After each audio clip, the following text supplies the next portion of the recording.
Hey everybody, we are up to period 7 of the APUSH curriculum. In case you're wondering, there are 9 periods. Periods 7 and 8 are both pretty big, pretty long periods. 9 is relatively brief. And in this period 7, what we're going to do is we're going to cover a lot of ground. We're going to look at things like imperialism. We're going to look at the progressive movement, World War I, the Great Depression, and World War II. So we have a lot of ground to cover between 1890 and 1945. And today we're going to focus on imperialism and the debate over imperialism, whether or not this was the right thing for America to do. So let's get into the topic of American imperialism. So way back when you took world history, you learned what imperialism was. It was a process where one country dominates the affairs of another country. They build an empire, in other words. This usually involves acquiring colonies and having trade rights and so forth. And America was no different than Britain or France or Germany or these other countries. They want to become an imperialist nation because this gives them all kinds of advantages, right? So let's look at some specific causes. Why did America become an imperialist country? Number one, remember, we were a major producer back then. We were exporting tons of stuff. And by having new colonies overseas, an empire of our own, we can export more and more goods so that it will make money for us, we're thinking. This might also provide a safety valve of sorts. In other words, if our population gets too large or they're kind of restless people in America, they can always go to the colonies and make a go of it, kind of like people had gone to the West before the end of the frontier. There was also this idea that imperialism was this, dashing, adventurous, manly pursuit that all countries, great power countries just have to do. And here's our political cartoon. We're looking at Uncle Sam on the left, and this is William McKinley, President McKinley. We'll talk more about him later. And you can see Uncle Sam, he's not quite sure what he wants to buy off the menu. So other causes of imperialism. Well, European countries were busy building empires in Africa and in Asia, and we feared that, we had to get in there before there was nothing left to get, right? We kind of feel like, oh my God, there's only a few scraps left. We better get out there quickly. There's also the issue of the frontier. We talked about the frontier thesis in our last period, and we learned that some people feared that with the closing of the frontier that America would kind of lose its way, and so maybe by getting colonies, we'll have a new frontier of sorts. And then also, Americans really felt that our way of life, our values were the best, and we felt that, we really had kind of a responsibility to spread those values and culture around the globe. We're helping these people by teaching them the American way of doing things. This was also known in this time period as the so-called white man's burden, which sounds really insulting and frankly pretty racist in the modern day, but that's not how they saw it back then. They saw non-Europeans, non-Western civilizations as, frankly kind of inferior, and they needed a lot of help, and therefore it was the responsibility of established Western civilizations like America to go out there and spread religion, spread culture, education, technology, all those things. And playing into that is this idea of social Darwinism. This is another cause of imperialism. Again, not just America, but also overseas in Europe. This idea that, it's a fight for survival. That if your country is going to be a big power, it needs to prove itself on the world stage by competing and gaining colonies around the globe.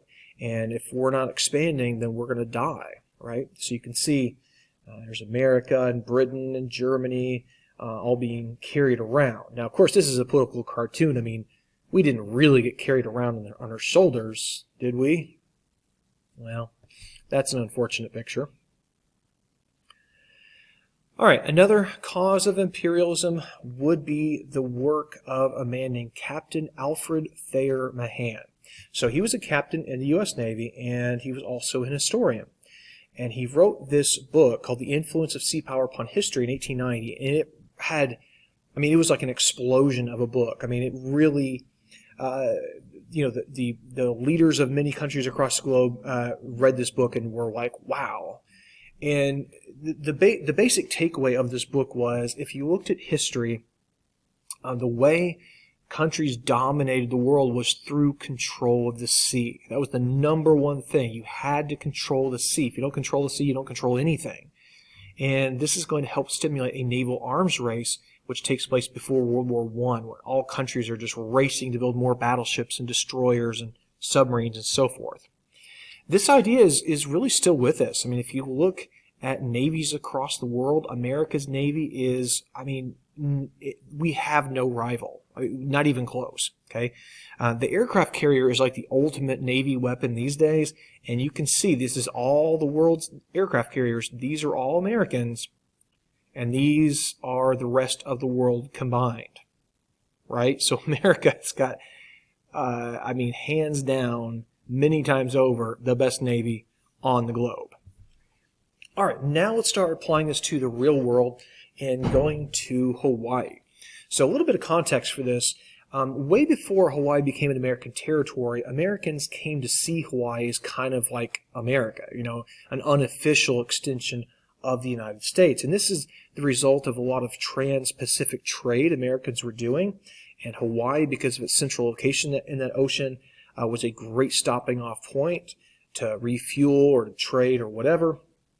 And then in 1897, this was right before the Spanish-American War, the U.S. gained rights from Hawaii to build a naval base at Pearl Harbor.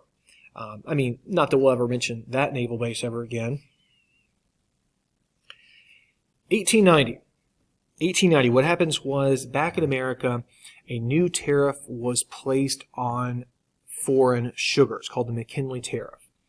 And this struck a lot of Americans who were living in Hawaii who had invested heavily in sugar plantations. It hit them hard because all of a sudden Hawaiian sugar is going to be more expensive for American consumers, which means they're going to buy it from somewhere else.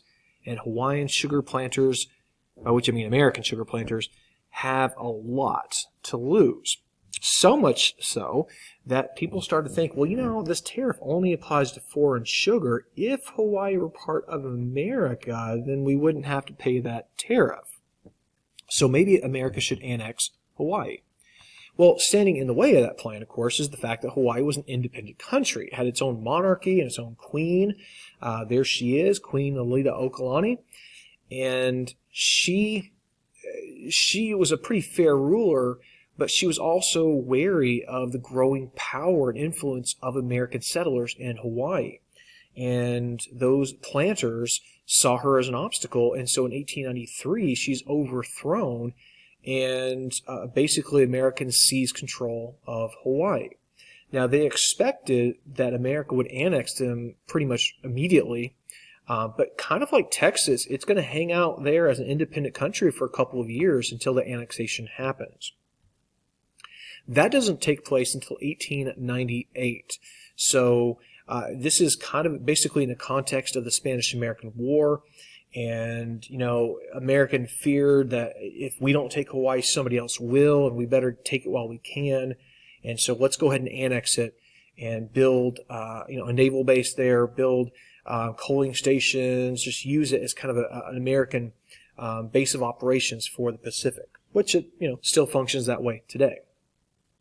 All right, now across the Pacific is China, and we're going to now look at something called the open door policy. Now, you might remember this political cartoon from world history, and what's being depicted is China basically in danger of being carved into little pieces by European countries like Britain, Germany, Russia, France. Even Japan, who's obviously not European, is getting in on the act, and China is really panicking about this. So in the late 1800s, Europeans and the Japanese, were busily building, not colonies, technically they're called spheres of influence, so basically colonies in China. And Americans feared that we might get kind of cut out. We wouldn't have access to China. We wouldn't be able to trade with them any longer. American missionaries feared that they wouldn't be able to go to China and convert Chinese to Christianity. And so Americans are getting really, really worried about the situation in China. So much so that they pursue something known as the open door policy. And the open door policy basically said that the great powers should respect Chinese rights and also allow free and fair access to China. Now, at first glance, this makes it sound like America was super concerned about China and their, integrity and having them not get carved into colonies. But this was a little bit less altruism and more, again, practicality. America wants to have access to trade with the biggest population on planet Earth. And so, again, open door policy, let's leave China open for all powers to trade and to have access to. Now, the fact that the Chinese are not really having any say in what's going on, that foreign countries are kind of deciding for them, was pretty offensive to the Chinese people and especially the Chinese government. And the Chinese, many Chinese also resented the cultural change occurring in China. I mean, millions of Chinese were converting to Christianity, and there were a lot of Chinese nationalists who feared, like, what is going to happen to China? China won't be China anymore. And this is going to lead us to the Boxer Rebellion of 1900. Now, if you're wondering why they're called the Boxers, their real name, Boxer was the nickname. Their real name was the Society of Harmonious Fists. And that is a reference to the fact that these people performed lots of martial arts. So they were very well trained in martial arts. Society of Harmonious Fists becomes Boxers. And the Boxers, like as I said a moment ago, are hardcore Chinese nationalists. They want to strengthen China. They want to rid China of foreigners, foreign control. They want to punish Chinese Christians. And their slogan was, "Kill the foreign devils." And that's exactly what they start doing. They start attacking foreigners. They start attacking Chinese who converted to Christianity. And, it turns pretty bloody. And ultimately what happens is the Boxers lay siege to a part of the city in Beijing where a lot of foreign merchants and diplomats and missionaries lived. And, if they had overrun that section, they probably would have slaughtered many, many foreigners. And before that could happen, an international force was sent in to defeat the Boxers. So American soldiers, Germans, Italians, Japanese, and others are going to be there to defeat the Boxers. Okay, now let's look at the other side of imperialism, kind of the criticisms of imperialism. It's called the Anti-Imperialism League. And the leading voice in this was William Jennings Bryan. Remember he is the guy who ran against William McKinley in 1896. You might remember 16-1 and all that stuff, Cross of Gold. That's that guy. He's a big-time critic of imperialism. This league also includes other famous members, people like the author Mark Twain, the labor leader Samuel Gompers, and the industrialist and philanthropist Andrew Carnegie. Now, this is going to really pick up steam during the Spanish-American War, something we're going to get into more details of in the next video. And they had a lot of reasons to be against imperialism.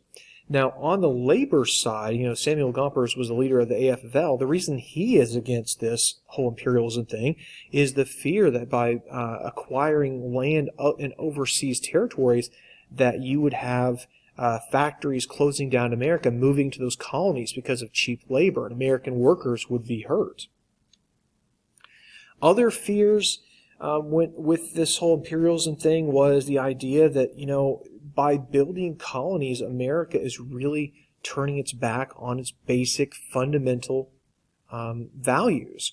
That, we were a group of colonies who fought for self-determination, for independence, and all of a sudden we're going to turn around and do the same thing to other countries. That seemed just not to sit well with a lot of these anti-imperialist people.